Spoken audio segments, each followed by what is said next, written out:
So I'm here wondering what happened with the Napoli game. And who better to ask than Valerio? He knows everything about soccer, so let's get an update. Ciao. Hey, I want to know what's going on with the Napoli game. I haven't get a chance to check it out. Yeah, we could talk about that. Potremmo parlare della partita del Napoli, ma io non ne so niente, perché sto qua, quindi... Milik, bene, ha segnato contro una squadra importante, vogliamo finire? La finiamo di dire strozzate, andiamo avanti. Dalle Bahamas, Valerio Fluido è tutto, poi del calcio ne parliamo un'altra volta. Ciao.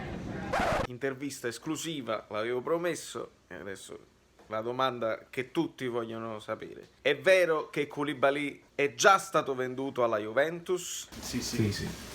Adesso lo sapete, mettetevi l'animo in pace, perché questa è la cosa così. Noi pure ci mettiamo l'animo in pace, vedete? Ci mangiamo su. Buon pesce d'aprile, ma che ce ne fotta a noi? Comunque, questo è l'importante, è che non crediate nemmeno ad Ancelotti il fatto che si incatena a Castelvolturno e quindi Koulibaly non verrà mai venduto, lui e Allan. Guagliù, e i giocatori se ne vanno. Quindi non ci credete, non credete a lui, non credete a noi, non credete a De Laurentiis, non credete a nessuno.